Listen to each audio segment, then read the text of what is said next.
मुंबईमधून सर्रास मुलं आता गायब होतात. गेल्या 2 दिवसापासून या प्रश्नावरती स्थगन द्यावं अशी आम्ही विनंती करतो. कालही स्थगन घेतलं नाही. मी आधी माझ्याकडे हा स्थगनाची कॉपी आहे की तब्बल 36 दिवसामध्ये, अवघ्या 36 दिवसामध्ये 80हून जास्त मुलं आणि मुली हे बेपत्ता होतं. हे काही शोभनीय नाही आहे. आणि मुंबईसारख्या शहरामध्ये जर हे होत असेल तर सर्वसामान्य महाराष्ट्रामध्ये जे राहणारे नागरिकांना काय भयभीतचं वातावरण आहे हे आपल्याला सर्वांना कळेल. आणि हे सिंडिकेट आहे. म्हणजे एका बाजूला सरकार आमदारांवरती कारवाई, विरोधकांवरती कारवाई करत असताना मूलभूत असलेल्या ह्या जी एक गँग चाललेली आहे ती गँग कधी मोडण्याचं काम करणार आहेत.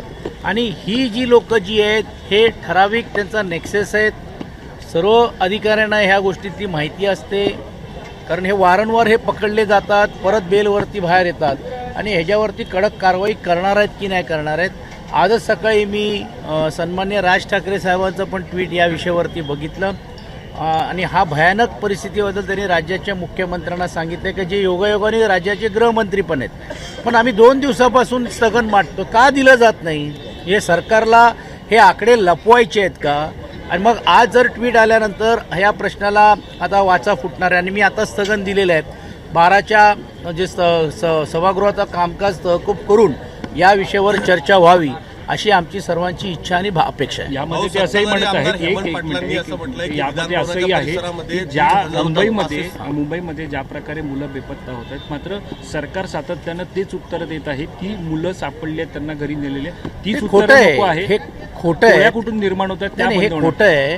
ह्याच्यामध्ये 2-5% बेपत्ता झालेत किंवा हरवलेत या घटना वेगळ्या आहे. पण हे एका प्रकारे किडनॅपिंग आहे ना. म्हणजे हे किडनॅपिंगच्या बद्दल तुम्ही जर असं बोलणार असाल की मुलं परत आली, मग किडनॅपरने आणली तर मग त्याच्यावरती काहीतरी सौदा झाला का.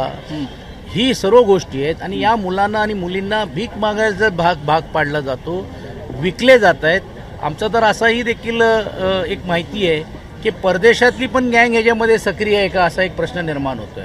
काल हेमंत पाटीलांनी जे सांगितलं की दुर्दैवी आहे की सत्ताधारीच जर आता असे बोलायला लागले, त्यातूनच ते आपल्याला स्पष्ट झालेले की नेमकं काय चाललेलं आहे. पीठासीन अधिकारी माननीय सभापती आणि उपसभापतींनी याचे चौकशीचे आदेश द्यायला पाहिजे, कारण हा शेवटी परत आरोप आम्हा सर्व लोकप्रतिनिधीवरती येतोय.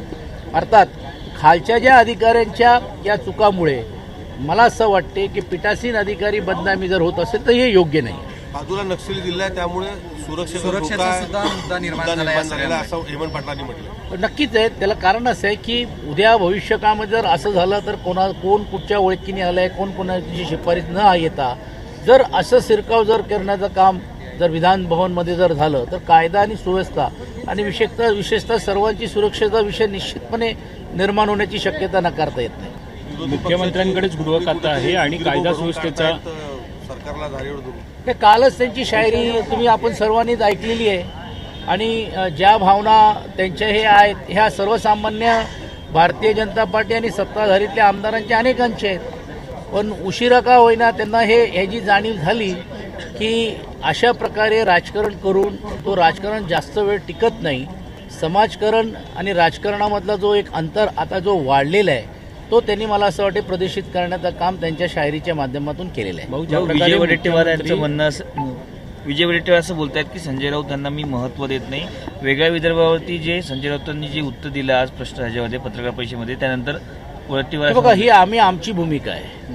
आणि कालच आमच्या पक्षप्रमुखांनी पण सांगितलं की शिवसेनेची जी आमच्याकडं गेलेली जी लोक आहेत त्यांची भूमिका याच्याबद्दल काय. कारण भारतीय जनता पार्टीचे राज्याचे मुख्यमंत्री आणि महसूल मंत्री पोट तिडकीने सांगतात की हो हे आमच्या एजेंडामध्ये आहे, हे आम्ही करणारच आहोत. कधी करणार काय म्हणतात तारकावरती तारीख, कभी करेंगे लेकिन तारीख नाही बताएंगे, अशी त्यांची जी आहेत. म्हणजे सत्याचा उपभोग राज्याचे मुख्यमंत्री या पदावरती करून घेऊन विदर्भाचा प्रतिनिधित्व करत असताना पण आजही विदर्भाची वेगळी भावना लोकांच्या मनामध्ये येणं आणि भारतीय जनता पार्टीने त्यातली भूमिका मांडणं. आणि म्हणून आम्ही आमची भूमिका ही महाराष्ट्र एकसंघ राहिलं पाहिजे ही आज नाही, संयुक्त महाराष्ट्रासाठी जो लढा ज्या थोर वीरांनी दिलेला आहे त्या सर्वांचा अवमान एका बाजूला होता कामा नये. म्हणून आम्ही आमची भूमिका आज नाही अगोदर आहे, पण जे त्यांचे मित्रपक्ष आहेत ते भूमिका का मांडायला तयार नाही आहे. ही पक्षाची भूमिका असताना वडेट्टीवार म्हणत आहेत की आम्ही संजय राऊतांना का महत्व द्यायचं? बघा, ते त्यांच्या वेगळ्या पक्षाचं आहे. आता ते व्यक्ती म्हणून कोण काय बोलतोय ह्याच्या मी अजून ती बाईट बघितलेली नाहीये त्यांची, पण ते काँग्रेस पक्षाचे आहेत आणि आम्ही आमच्या पक्षाची भूमिका मांडलेली आहे. आणि विजय वडेट्टीवार कधी काळामध्ये आमच्याबरोबर पण राहिलेले आहेत, त्यावेळी त्यांची भूमिका काय होती आणि आज त्यांची भूमिका काय हे मी सांगायची गरज नाही. भास्कर जाधवांना विरोधी पक्षनेते पद द्यायचं नाही, उद्धव ठाकरेंना नुसतंच पत्र देऊन ठेवलं असं उद्धव सामंतांनी म्हटलं. हे बघा, कालही राज्याचे विधानसभेचे सभापतींकडे आणि अध्यक्षांकडे स्वतः ते गेले, पूर्ण शिष्टमंडळ आमदारांचं घेऊन पण घेण्याचं काम केलं. असं असतं तर आम्ही गेलो नसतो. हे फक्त डॉज करायचं, आमच्याकडे नाही, त्यांनी त्याचं नाव सांगायचं, त्यांनी ह्याचं नाव सांगायचं. ह्यांना मूलभूत लोकशाही टिकवण्याच्या दृष्टिकोनातून हा महत्त्वाचा पद न देता, आता जसं म्हणतोय ना की कालच काही लोकांनी, आणि मला कशाला सुधीर भाऊंनी सांगितलं ना की आता काल सर्वच पदं आम्हाला मिळाली पाहिजे, सर्वच पदं मिळाली पाहिजे. सदाभाऊ बोलले काल, म्हणजे आज आम्ही बोलतो असं नाही, मिटकरी बोलले एका बिलावरती की सर्वच आमच्या ताब्यात राहिलं पाहिजे. तर आता विरोधी पक्षाची पण हे पदं न देता एका प्रकारे विरोधी पक्षाचा पण स्पेस आपसामध्ये वाटून घेण्याचा प्रयत्न. पण लोकशाही हे टिकवणं आमचं हे कर्तव्य म्हणून त्यांचा आवाज म्हणून वेळप्रसंगी सभागृहामध्ये, वेळप्रसंगी रस्त्यावरती आम्ही त्याचा आवाज म्हणून घेऊन निश्चितपणे भांडल्याशिवाय आम्ही राहणार नाही, पद मिळो किंवा नाही मिळो. सर, मुख्यमंत्र्यांकडेच गृहमंत्रीपद आहे आणि राज्यामध्ये कायदा सुव्यवस्थेचा प्रश्न आहे. आज अंतिम आठवडा प्रश्न आहे, कायदा सुव्यवस्थेचा मुद्दा आहे. राज्यामध्ये ज्या घटना घडत आहेत सुरक्षेच्या पार्श्वभूमीवरती खरंच कायदा सुव्यवस्था नक्कीच त्याच्याबद्दलचा आम्ही आवाज उठवण्याचं काम आम्ही करू. खरं तर अंतिम आठवड्याचा प्रस्ताव आला, पण आमचा सत्ताधाऱ्यांचा 260चा प्रस्ताव हे काल येणं अपेक्षित होता, तोही आलेला नाही आहे. आणि मग आता अंतिम आठवडा आणि हे क्लब करून एक कोणतरी उत्तर देईल, ते चालणार नाही. आम्ही त्याच्याबद्दल जाब निश्चितपणे विचारू आणि राज्याचे मुख्यमंत्री अथवा उपमुख्यमंत्र्यांनी त्यांना उत्तर द्यायला पाहिजे.